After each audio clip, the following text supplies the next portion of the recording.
guys remember an episode or two ago, I pulled the head off this old 35 horse. I'm still waiting on parts to arrive. I've got a head gasket coming and a thermostat plate gasket coming, so I can put this back together and check compression to see if we need to go any further with this top end, or is the power head toast. We will learn that in the near future. But in case the power head is still good and I can get it, I know if the power head's got power or got compression, I can make it run. There's no question in my mind about that.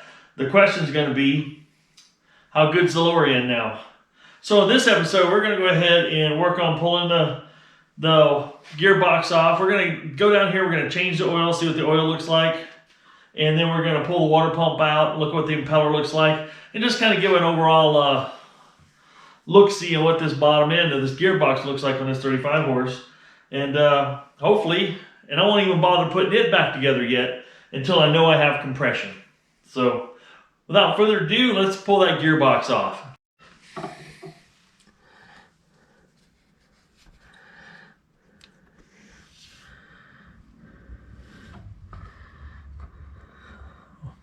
Well, that's good news. No water came out.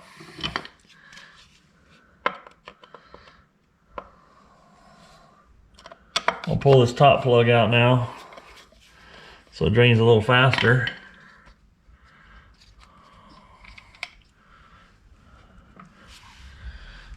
That gear oil actually looks really healthy.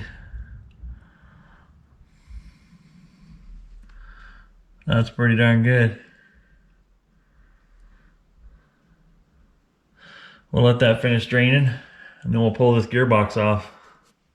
Well, now that we've got the gearbox oil all drained, I normally go ahead and fill it back up right away. I'm doing something a little different with this one. That's why I'm not filling it back up with gear lube. And the main reason, I want to actually develop a pressure test and try it out on this lower unit. And I want to pressure test it without any gear oil in it, obviously. Because I'll be using the plug down at the bottom to put pressure. I could probably put pressure at the top or the bottom. It doesn't matter, as long as you pressurize it. But I'm going to show you how I'm going to do it. I've done a little research on what needs to be done. I had a little whammo right there. A little research on how to do it and what pressures to use and what pressures not to exceed. And I'll educate you guys on that. If you want to actually pressure test your own or make your own pressure gauge, I'm going to show you how to do that in this video. And first thing I got to do is get this removed. This particular one's pretty simple. This one doesn't have an access panel through here. Usually if you have an access panel on either side, that's where you pull that cover off and you can see a place where you disconnect the gear shift. I have a feeling this one must be a lot like the smaller Johnsons and Evinrudes, that once you drop it down, you'll see the shift shaft, and then you can take it loose in and pull the gearbox the rest of the way off. So let's go ahead and start pulling this off.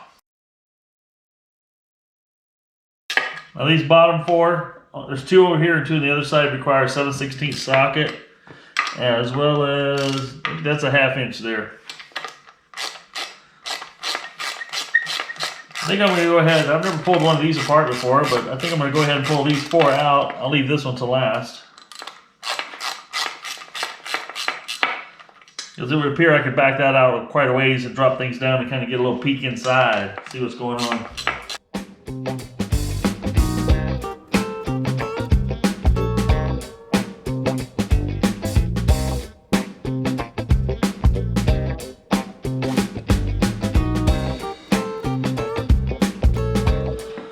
Well, I discovered possibly where the connection's at. Hey, I admit to you guys every day, I'm learning right along with you. So there's a screen that covers both sides of this for the water pickup, and I removed it and found the connection.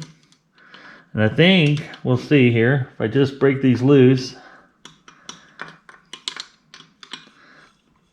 I'm hoping it just unscrews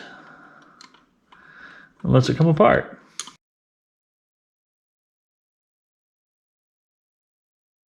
Now you want to turn the upper nut to back it out, it looks like. And the bottom one is you would adjust that one in or out if you're adjusting your shift shaft. But yeah, it looks like that should let me bring it right on out now. I know some of you resident experts at home are probably going, well, he should have known that. Well, no, I didn't.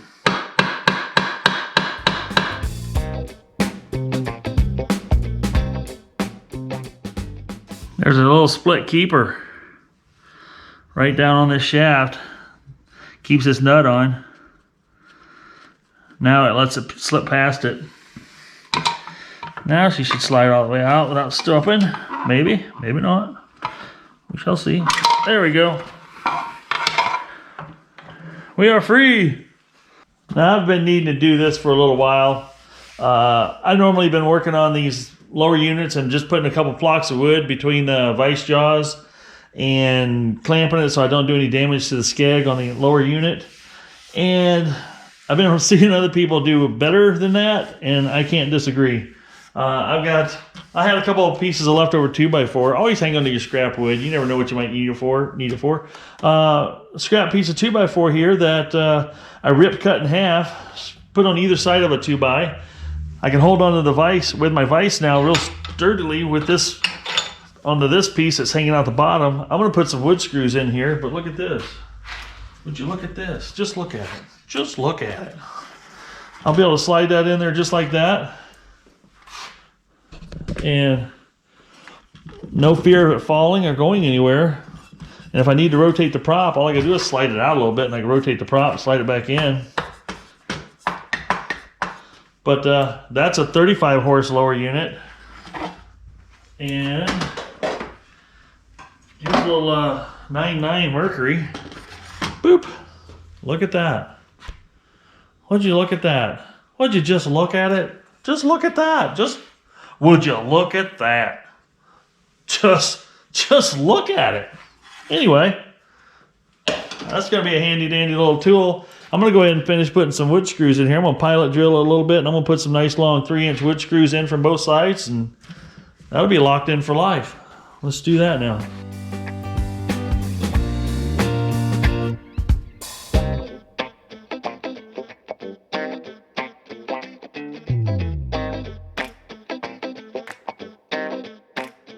You guys might have been asking or questioning, why did you put 5 screws in there? 3 would have been enough.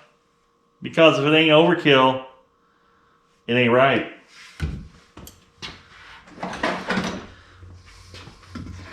So if something was to give out, well, I had one of these hanging on here. That could get rather expensive. But yeah, that's as solid as my 190-pound base here. It's going nowhere. It's like a truck stuck in the mud. It's going nowhere fast. If you guys couldn't tell, when I come up with something like this, it's a little exciting. I like it. And now I'm going to do something even niftier. Watch this. Seems like a lot of wasted space here.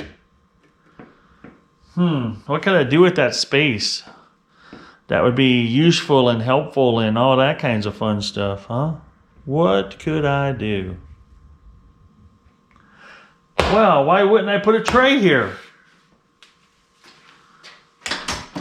A big enough tray that I could set my tools down in, set bolts down on, set pieces on. Yeah. Let's come up with that. Yeah, I got me another piece of scrap wood I had laying around, and I cut me some plywood pieces. We'll make a little lip around this thing so my stuff doesn't roll off. Yeah, that's what we're gonna do.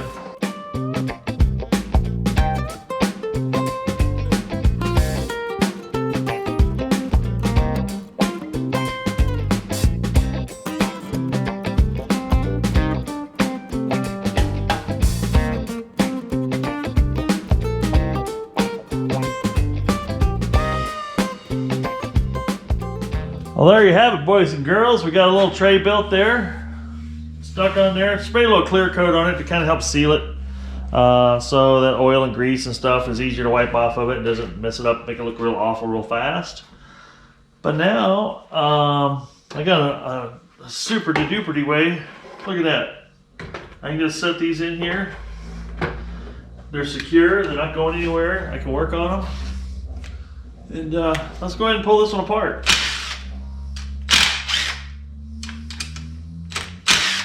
Now, I said it once, I said it 100 times. Make sure you know your tool very well, because you don't want to accidentally be in forward with your impact driver, because you'll strip these off in a heartbeat. Look at that, that tray is so handy.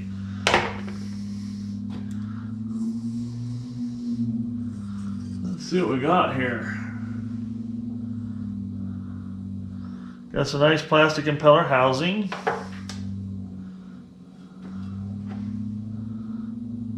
Little O-ring. Looks like that O-ring sits right down in there. It appears to be in really good shape. I can't say that this is, other than that little dooflopper being the way it is, I can't see it's very bad. And we got our impeller in here. Boy, I tell you what, this has been repaired real recently, or replaced real recently. There's no doubt in my mind. I mean, that hasn't spun or anything in there. It doesn't look like hardly. And this little gasket here that looks like it's broken, it's actually supposed to be in 2 pieces, because it lays right down in there. Slippery doodah, just like that. And there's that O-ring that was around the shift shaft, and that looks like a brand new rubber there.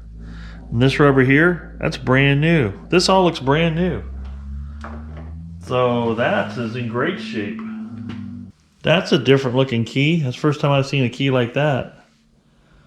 Now it is wedge shaped, and it matches the, so see there's a little half moon shape. It's kind of hard to see, and this is kind of a sliver, and that sliver follows that right down in there just like that.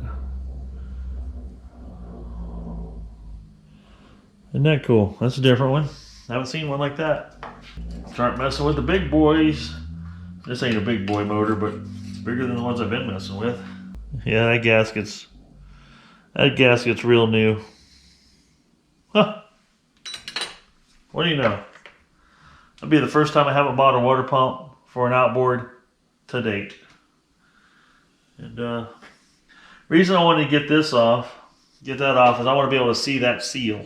When we go to pressure test this, there's going to be 2 seals that are very important, or maybe 3. 2, 3, I don't know. There's a shift shaft, there's this seal up top for the input shaft. There's the shift shaft seal. And then there's going to be the prop seal behind here. I'm going to go ahead and pull this prop off next. And we'll take a look to make sure there's no fishing line behind it. And we'll go from there. And then I'll show you how I'm going to set up to do a pressure test.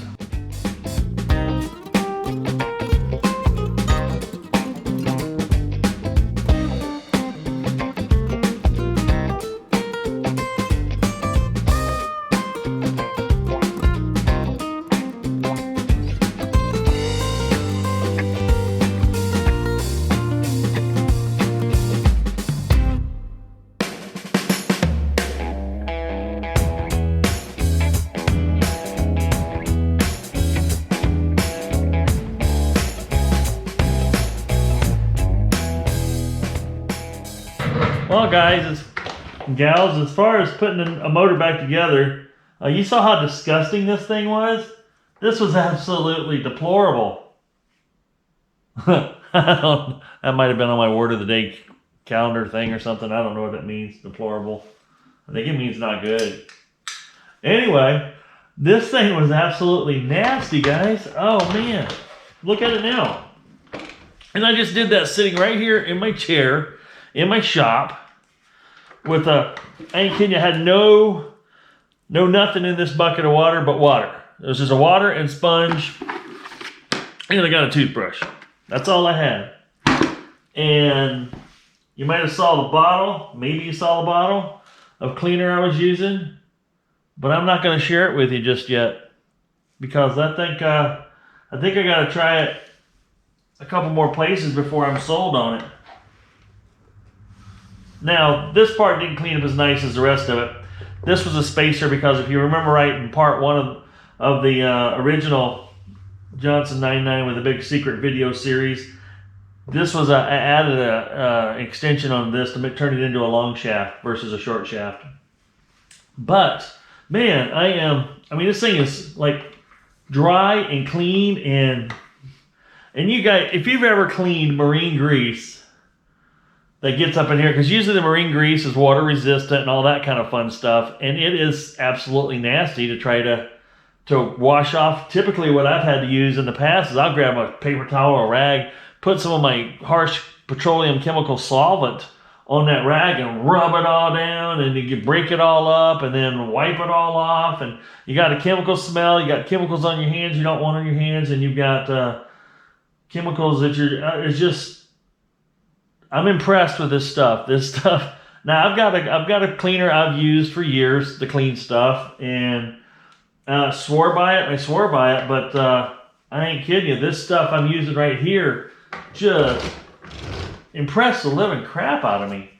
And I'll be honest, these folks sent me the product, wanted me to try it out, and then, you know, said, here you go, try it out. If you like it, could you make a video for us about it? You know, put it in one of your videos. But I'll tell you what, I don't endorse anything I don't believe in. And I just thought, yes, I'll give it a try. You just send me the stuff. I'll give it a try. So they sent me some. And holy cow. And they sell this stuff at big box stores. You can get it there. You can get it online too. But the results speak for themselves. I've got another McNasty over here. I'm going to take this old 35 horse that I'm working on, and we're going to scrub it up the same way and see if I can get it as clean as this guy. Because if it cleans that old 35 horse up that's been, you know, it's had a lot of grease and grime and a lot of miles on it, if it cleans it up, I'll be impressed with it as well. But I think I'm going to take this off of this stand for a moment and set this aside and use my hoist to swap stands. So, because it's nice to have this on a single stand so I can spin it around and clean it and stuff. And I ain't kidding you, all I did to rinse this stuff off, I apologize for my fan or my wind generator making some noise, but I tell you what, all I did was, if you watched it in the video, I was just squeezing the sponge to rinse. This is no power washing. The beauty of not having to power wash this is I can do this all winter long and not make a heck of a mess. I think my floor even gets cleaner in the long run. Can't beat that. But holy smokes, I am impressed. I got to try it again while it's still fresh in my repertoire, and I've got the pan for this. I'm going to clean it next before I go into that other one. So let's go indoors.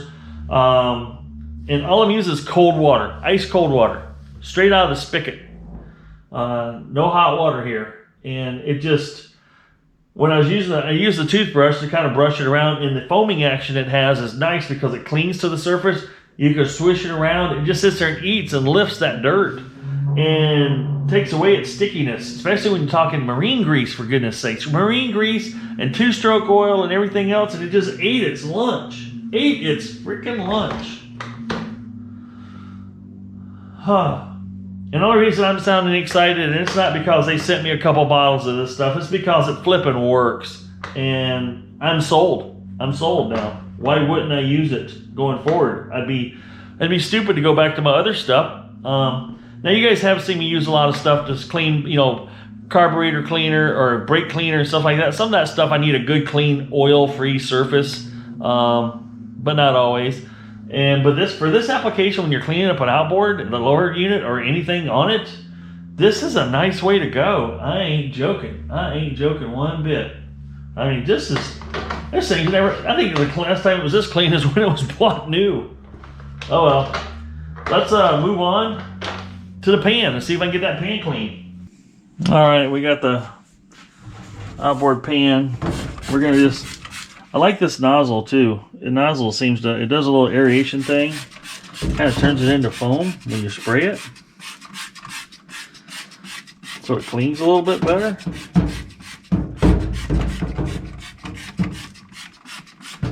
I'm just gonna let this sit on here for about 2 or 3 minutes is all.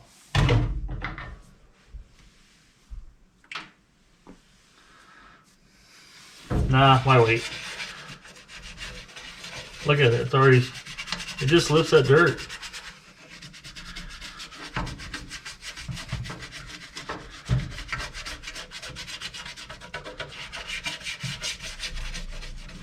The other stuff I used to use, you get onto some nasty grease like this and it just smeared it around. This is taking it right down to the paint and cleans it right off.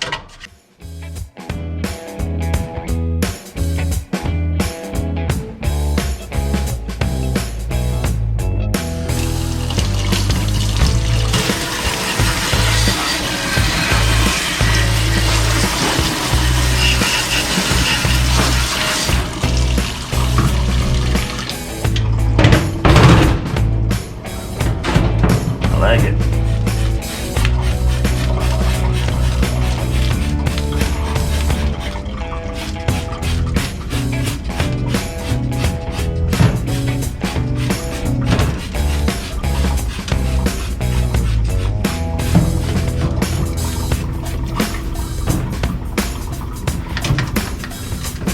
It just starts to work right away. I mean, you don't have to wait very long. Wait at all. You just start working around with a brush and it's clean.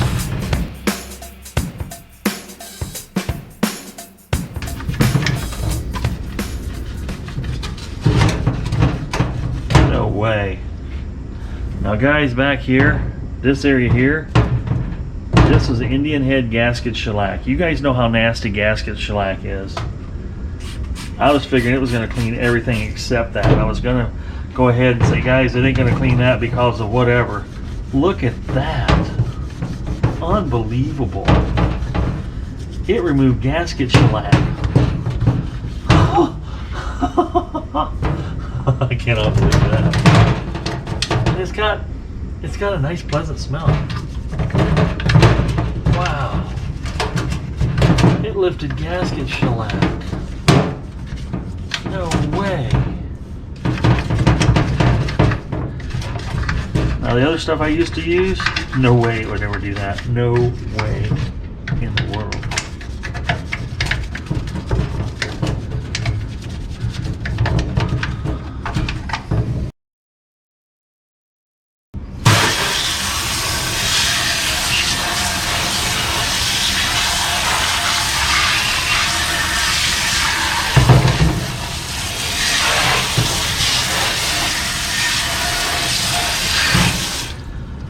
Impressive product.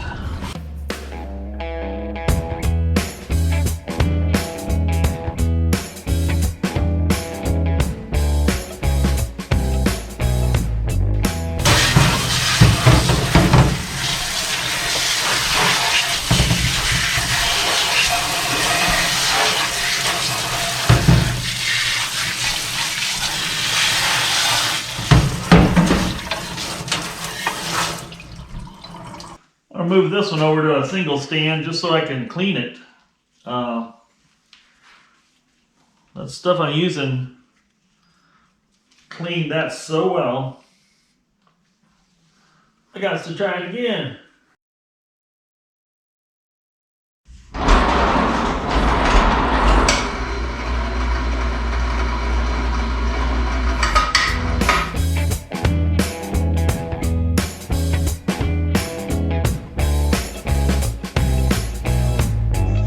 Get you in real close here. You can see how nasty, disgusting, sticky. This is most likely marine grade grease. Most people use that on outboards. You can just see how disgusting the whole thing is.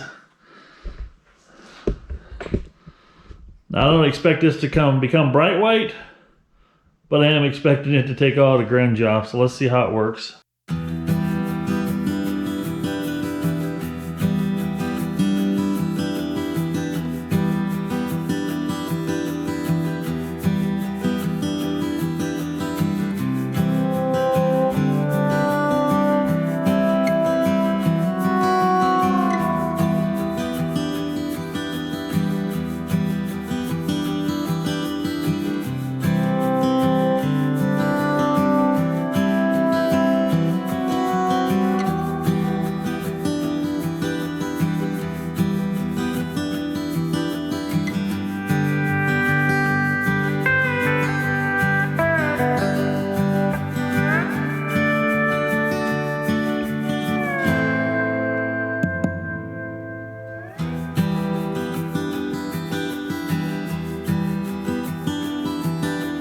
Well, the results pretty much speak for themselves.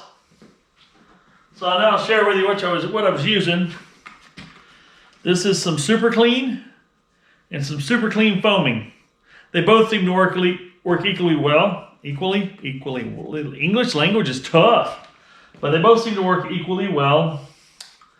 And but yeah, Super Clean foaming and Super Clean. They're a tough task cleaner degreaser, dissolves grease, dirt, super fast, biodegradable detergents. May cause burns to eyes and skin, harmful if swallowed. So I didn't notice it burning my hands at all, but maybe I'm tougher than the average bear. I don't know. It might be a good idea to use rubber gloves. But like I said, they sent me this product to try out. I don't endorse or support anything that doesn't work. And this works better than my current degreaser that I use. And it's a degreaser that's been around a long time that I currently use. But I definitely will be purchasing some more of this and making good use of it. This cleaned up this really well. Now you saw, in the wintertime, it's hard to get out and do power washing and do some really good deep cleaning with a power washer. This is a good alternative because I was able to sit here and spray and rinse and clean up, and it looks pretty good without much mess at all. Now I got to put back on the stand waiting for parts to show up for that head gasket. We want to get that thing taken care of to see if we get the compression back. And we've got the gearbox apart now. We're going to go back over and show you how I'm going to pressure test the gearbox. Let me show you what I'm going to create and then how I'm going to do it.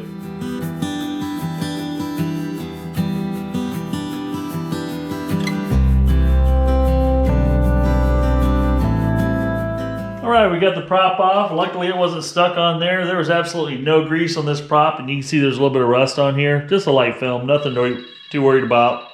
I'll grease it obviously before I put it back together. I'm just spinning it around here, watching it rotate, and it doesn't appear to be bent either, which is another good thing. So we're winning so far on this thing. Now I've got the lower drain plug out here, and the upper and the lower were the same exact size.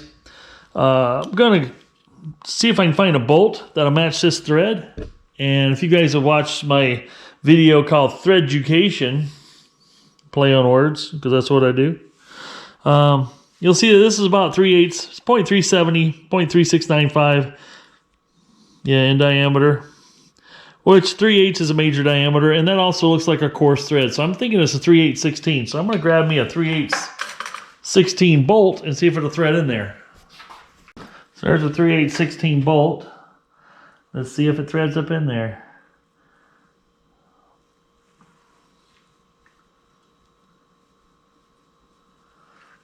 Threads up in there just fine. Perfect. Now what I'm going to do to this bolt is I'm going to get I'm going to drill a hole through it so I can hook a air hose to it. So when I screw it in here, I'm going to put an air hose with maybe a quick connect or something like that onto it so I can put it onto a pressure regulator. So I can actually dial the amount of pressure I want going into this case, because you want to keep it low. If you turn it up too high, you'll blow the seals out of this thing, and then you just cause yourself a lot more work. That's why you want to use a regulator. But yeah, we're gonna drill a hole right through the center of this. That'll give me an air passage. It doesn't have to be a big hole, just a small hole. And on the end here, I'll find me the smallest hose barb I can find to put me an air line onto, and then I'll adapt it up to whatever quick connect I can find to put air to it, and we'll go from there. Then what I'll do is I'll put like an O-ring around it, so when I tighten it up, it smashes the O-ring down into the thread, helps seal it. Or I may cut a groove in here that an O-ring sits into, so it seals off against it nice and tight, and then seals off against the face. We'll play around with it. I could also put, whoops, I just dropped one. I could put a nut on here, cut a groove in here into threads, and then put a nut on here to give another face, so I don't have to screw this in very far. So it's only got to go in about that far. and they can bottom up against there and seal up. So we're going to think about that for a second, and when I come up with an idea, I'll bring it back to you. Well, I did come up with something to pressure test this gearbox. Here's the components. I'll leave a link in the video down below, or a link in the description down below, and you can see exactly what I did to pressure test how I made this and how I pressure test this gearbox to make sure the seals were in great shape. So spoiler alert, these seals are in good shape. So I'm ready to put the, next we're going to put the water pump back together, and we're going to stick it back on the bottom of that motor. And lo and behold, I got gearbox, this is gearbox, duh. Lo and behold, I do have the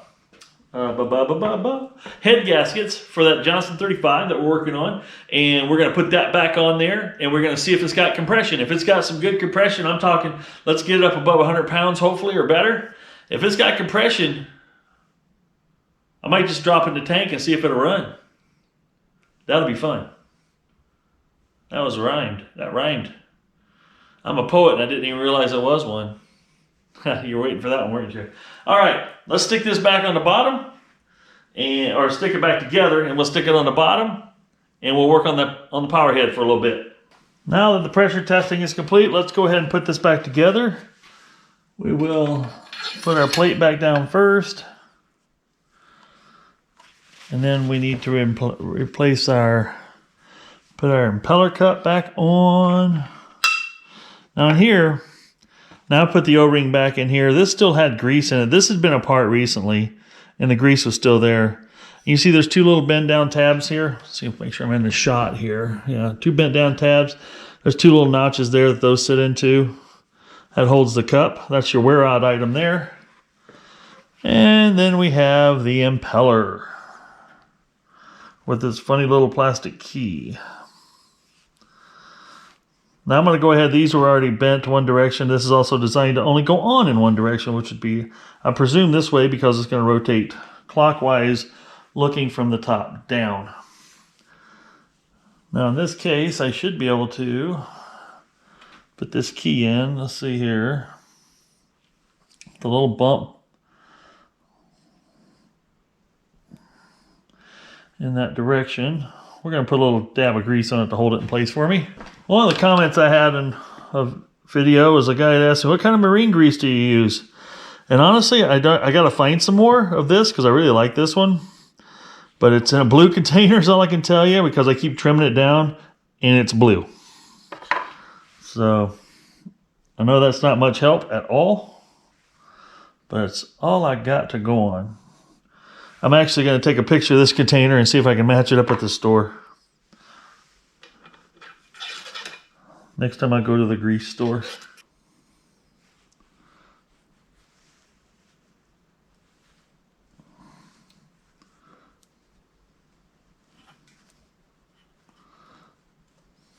There we go. Once it's on there. There we go. Now we're going to go ahead and put a little bit of grease on these fins. The impeller fins, or impeller pellers, or whatever you want to call these things.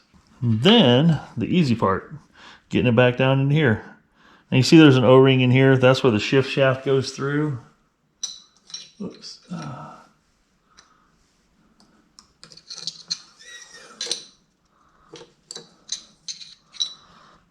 What I'm going to do is push down gently on this while rotating this clockwise, looking from the top down, and it should just fold right into place, just like that.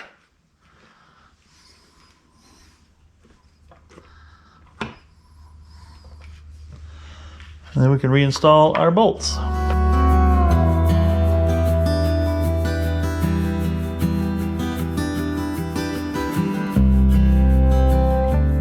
Now we're going to grease the prop shaft, because that's what you're supposed to do. This wasn't done. For whatever reason. Go ahead and stick the back ring on.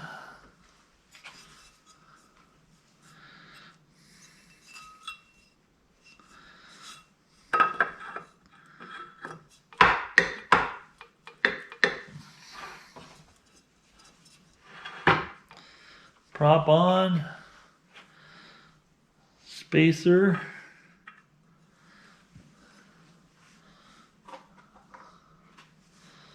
and nut with cotter pin.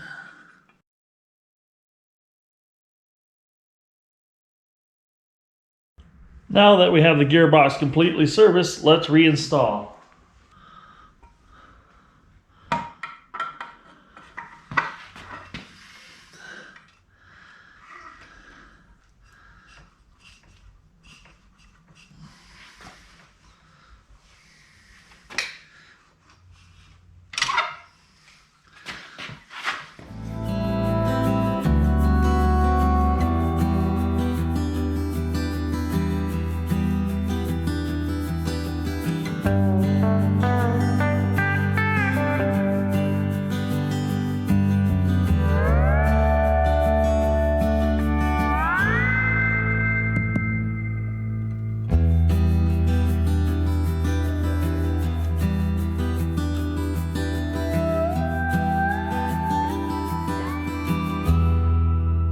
Now that we have the gearbox back on, you didn't see me put these back on because this one's busted up, messed up.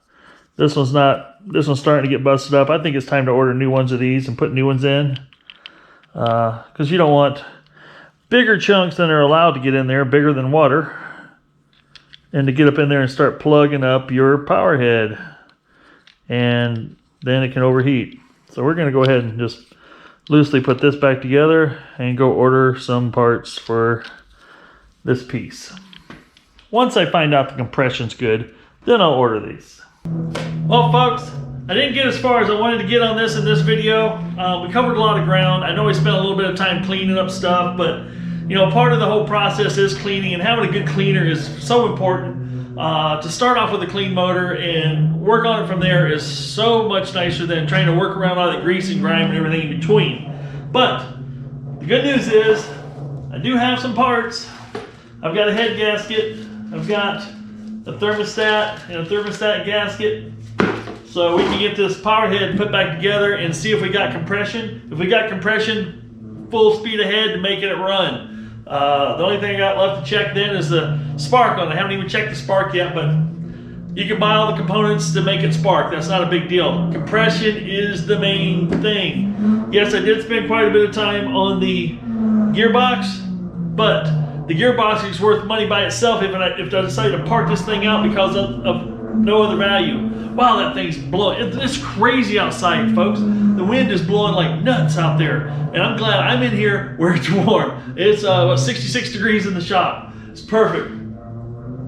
Any warmer in here and I'd be sweating. So we're in good shape. Anyway, the old 35 horse, thank you for sticking around. And we got the gearbox and the water pump dealt with. We've got pressure tested it. We know we got a great gearbox. It shifts great. Next thing is compression, spark. Pretty sure the carburetor's okay. We're gonna drop in the tank, hit the button, and see if she'll start. This was electric start only. No pull cords on the front of this, so that'll be the first one of these that I have, which I'm kind of excited to have. So, anyway, thank you guys for watching. Stay tuned. Wait for the next episode coming out. I've got several outboards here in progress. You're going to see part one of one and part one of another, part one of the fourth one, a third one, and then you're going to see the part two starting to come in, drizzling in between. So I got to keep a lot of projects coming or going. I don't know whether I'm coming or going. This is nuts. I got to keep a lot of projects, all different fires going in different directions, just for the simple reason you got to take it apart, you got to order parts, you got to wait for the parts to show up, then you got to put it together, and then we test them. So I know I've said that many other times, many other videos, but this might be the first time you're seeing one of my videos, and I want you to be encouraged to hang around, subscribe, like, and hit that notification bell so you know when that next video is going to be dropping. And we can all learn stuff together. As I'm learning, as I'm going through all these different outboards, I'm having a good time doing it. And we're going to keep this going all winter and all through the summer. I'm going to keep the only thing that happens between winter and summer is winter. Everything happens indoors. Summer, the repairs happen indoors. Then we take it directly to the lake and we run it in the lake. We'll test it in the test tank for a little bit, make sure it runs, but you're going to see these motors actually run wide open on the lake. So it's exciting stuff. This one, if you've been following my channel, this one, 35 horse, you know, you've seen the epic fail of the 15 horse. Still working on that one. Out on the lake, it pushed the boat about, what, 6 miles an hour? But I needed more horsepower. Well, I think this bad boy will actually get this the old banana up on step, get it planed out, and we can see what kind of speeds it can hit. Ideally, I'd like to put a 50 horse on it, tiller steer, but this is a remote control. So what I'm gonna do with this is I'm gonna mount the controls with the right hand, tiller with the left hand. I'm gonna try it. Tell me what you think of that idea. I know some of you might think that's absolutely nuts, but they do have, a lot of guys do boats where they have a throttle control on one, tiller steer on the other, and they run it with 2 joysticks. So why couldn't I do that with this? No reason why I can't. You guys get out there and have some fun. See you soon with part 3. More parts are ordered for this thing. I'm waiting for them to show up as well. And we're gonna go from there. This is Michael, and I'm out.